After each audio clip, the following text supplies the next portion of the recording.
Let's see. And showtime. Pretty easy questions though. Signs of inadequate breathing in an unresponsive patient include.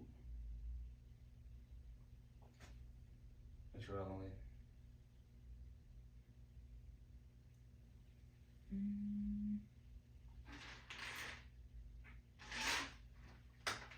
B. B. So inadequate. D. B. Oh, D. Oh, facts. Cyanotic. Good. A. Irregular pulse. Nothing to do with breathing. B. Warm, moist skins. That's a perfect person. And then C. Symmetric. That's equal opposed to asymmetric when it's unequal. Good. A properly placed OPA airway.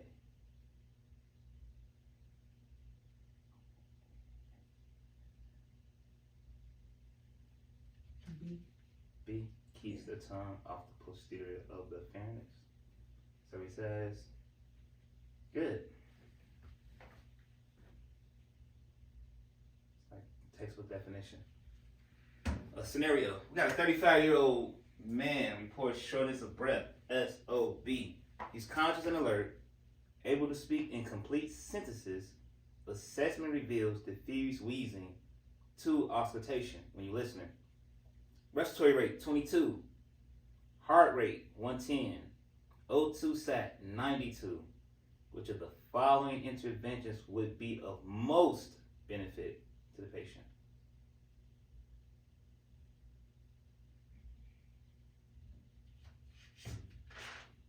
C. See, some O2.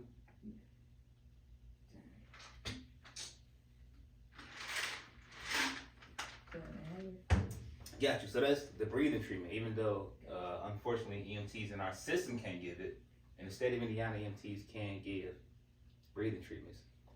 All right. Respiratory rate 22, and he has wheezing. Right there, we need a bronchodilator to dilate the bronchioles. That's of most benefit. He need O2. He need ventilation, but all that ain't gonna work if he's still wheezing. You gotta open the bronchioles so he can get that oxygen in there. That's a good question. We got a 50-year-old woman, acute, which means sudden shortness of breath. Her skin is pale and she's anxious. You should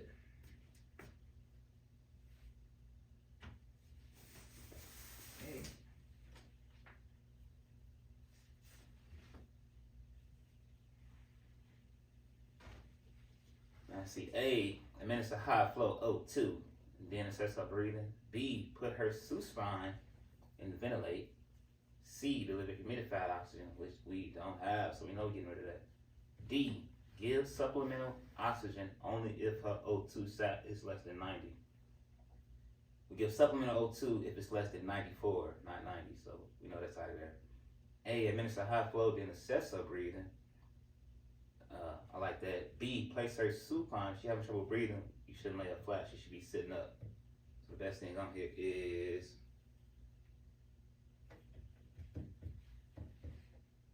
it's a good question.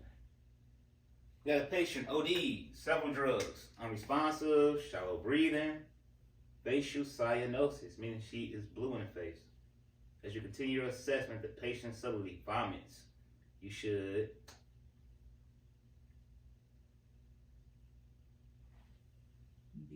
B. Yeah, we said that 1,000 times, right? Easy question. Turn the patient onto his side. Good. 69-year-old male reports dyspnea that began 2 days ago and has gotten worse.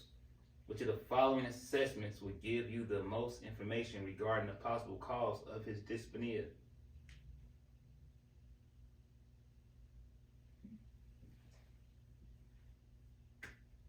A says lung sounds. B, mental status. C, O2 sat.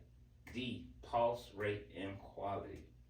Which of the following assessments will give you the most information regarding possible causes of dyspnea? A. Lung sounds? Yeah. Good. Lung sounds. If they had fluid, bronchial bronchial constriction, wheezing, lower airway obstruction, upper airway obstruction, stridor, high pitch crowing, or gurgling. We know it's fluid up there. In unresponsive patient, respirations are 40 breaths per minute and shallow. Which of the following is the most appropriate care for this patient? Unresponsive patient, breathing 40 times a minute and shallow. Which of the following is the most appropriate? You got A, nasal cannula, B, assist ventilations, C, simple face mask, D, non-rebreather. I would do D. D, non-rebreather? Yeah. And you are wrong in the mother. Hey, but the fact that it was shallow, key word, shallow. That means you have to assist the ventilation. And he's going 40 times a minute, adult 12 to 20. But even though I don't have the age, the fact that she's breathing shallow, we gotta ventilate the chest for him. Inaccurate pulse oximetry reading may be caused by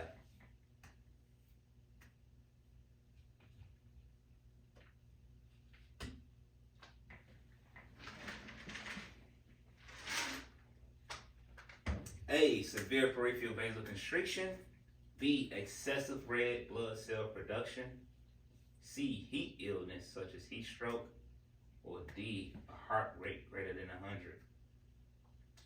I'll give it to you. The answer should be A. Good. Peripheral vasoconstriction.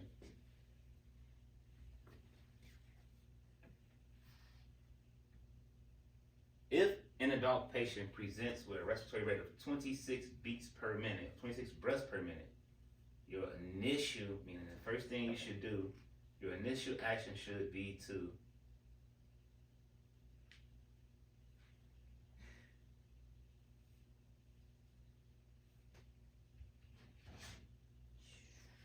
A says begin assisted ventilation. B, apply pulse ox. C, evaluate his mental status and the depth of respirations. Or D, apply O2. C. Good. Always, she almost hit the wrong one. But let's evaluate his mental status. See, is he's conscious and alert and the depth? Because if it's shallow, we got a bag. But if it's normal, they can throw him on that non-rebreather. We got a middle-aged man who is experiencing respiratory distress. Patient has a history of emphysema and hypertension. He appears fatigued, has weak retractions, and has labored shallow breathing. You should. A says administer O2 with a non-rebreather. B, listen to the lungs to detect wheezing. C, ventilate with BVM. Or D, assess his O2 sat and apply pulsometer. Middle-aged man, respiratory distress, history of emphysema. He appears fatigued, so we know he's too tired to breathe on his own. So, Retractions, and he has shallow breathing. C. Good. C, we're going bad because he's shallow. At the peak of the inspiratory phase, when you inhale, the peak of the inspiratory phase, the alveoli in the lungs contain is A, large quantities of carbon dioxide. B, minimum levels of oxygen in carbon dioxide. C, equal levels of oxygen in carbon dioxide. Or D, more oxygen than carbon dioxide. D. She says D.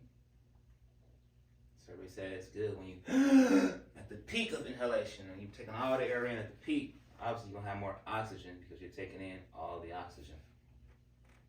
You are performing abdominal thrust on a 19-year-old man with a severe airway obstruction. When he becomes unresponsive, after lowering him to the ground and placing him in a supine position, you should. So you got a 19-year-old male. You're doing the Heimlich maneuver. He becomes unresponsive. You put him on the ground. Your next move should be, is it A, open the airway? Is it it B, start chest compressions? Is it C, continue abdominal thrust? Is it D, assess for a pulse? A. She says A. Survey says wrong. Good. So anytime you're doing abdominal thrust on any age, anytime you're doing CPR, not CPR, but the Heimlich, or whether you're doing back blows and chest thrusts, the moment the patient goes unresponsive, you start compressions.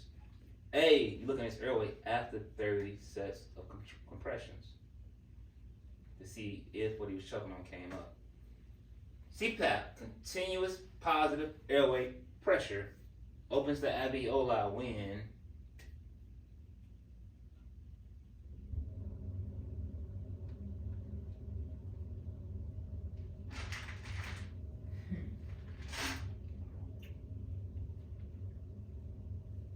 not your question, take a guess. It says A, the patient O2 sat increase. B, the patient exhaled against positive pressure. C, the patient breathed supplemental O2. D, the CPAP pressure is set less than 5. B. Good, B. CPAP, air is constantly going, it's continuous positive airway pressure. And when you breathe in against that pressure, it's opening up the lungs and forcing fluid out and oxygen in. A win-win too. Occasional irregular breaths that may be observed in a cardiac arrest patient are called A, biot, B, agonal, C, ataxic, D, chain stokes. Is it B? Good, it's B, agonal, which are fainting breaths after the heart stop. Biot, those are irregular respirations seen with head injuries. C, ataxic and biot are the same things, both irregular. And chain stokes, irregular respirations also, but different from biot and ataxic, because you can recognize them. But agonal are fainting breaths after the heart stop, gasping for dead life. Which of the following processes occurs during cellular capillary gas exchange? Good question. Which of the following processes occurs during cellular capillary gas exchange?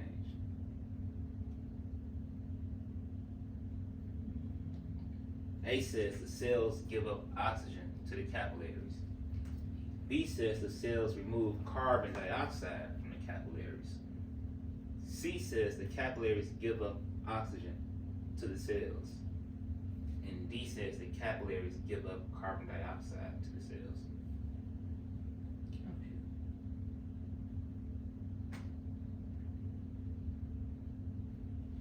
Not your question. When I inhale, I'm taking in what? Oxygen. And what does gas exchange occur? In my lungs or in my arms, at the capillaries. My capillaries is giving off O2 to the cells and picking up CO2 from the cells. So the capillary is giving oxygen to the cells. They're giving oxygen to the cells. One transport. And the cells is giving up CO2.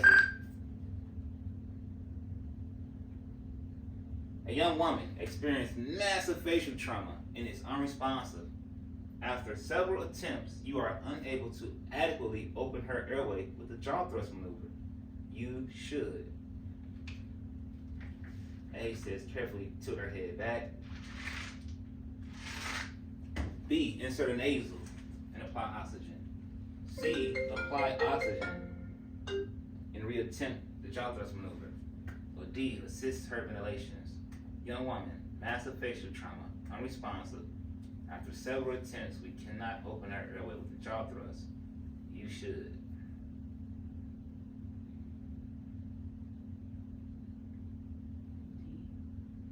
Assist ventilations. We gotta open our airway first. Even though she had spinal trauma, we still wanna carefully tilt her head back. We couldn't do jaw thrust, but we're gonna do the head tilt chin lift because it gave us that option. And you gotta get our airway open. We got a man found lying unresponsive at the base of a ladder. He has abrasions on his face. To establish a patent airway, you should first. A says position him on the side. B says insert OPA. C C says thoroughly suction. D says grabs the angle of the lower jaw. Man found at the base of a letter, unresponsive, abrasions to his face. So we know that was trauma. To open his airway, we're going to use B. B. That's to maintain it open. We're going to put an OPA, but first to open it, we're going to do the jaw thrust, which is what D is. It's the definition of the jaw thrust. Grabs the angle of the lower jaw and lift. Then insert our OPA. The method by which you administer supplemental O2 to a hypoxemic patient, somebody with an O2 sat less than 94, depends mostly on. The method by which you administer O2 depends on D, B, the patient's level of consciousness and heart rate. No, wait. A says presence of or absence of cyanosis. B says level of conscious and heart rate. C says suspected underlying causes of the hypoxemia. D says severity of hypoxemia and adequacy of breathing. The method by which you administer supplemental O2 to a hypoxemic patient, that's a patient with low oxygen in the blood, hypoxemic, it depends on D, the severity of the hypoxemia and the adequacy of breathing. If it's shallow, you bag him. If not, just high flow O2. During your initial attempt to ventilate an unresponsive apneic patient, you meet resistance and do not see the patient's chest rise. You should. A says begin CPR. B, reposition the airway, reattempt. C, suction the airway, reattempt. D, assume that it's a foreign body airway, a foreign body object blocking the airway. Reposition. Good, reposition. During your initial attempt, the bag wouldn't go. So let's reposition the airway and try again. All right, pretty quick. The last question. When suctioning copious secretions from a semi-conscious adult airway, you should. A says suction up to 20 seconds. B, apply suction as you carefully insert. C, avoid touching the back of the airway. D, use a flexible catheter because it will remove secretions faster. C. Good. C, you want to avoid touching the back of the throat. A, 20 seconds, no. Adult, 15. B, apply as you go in, no, you suction as you go out. You want to avoid touching the back of the airway.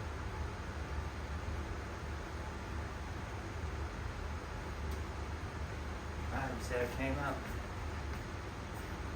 Survey says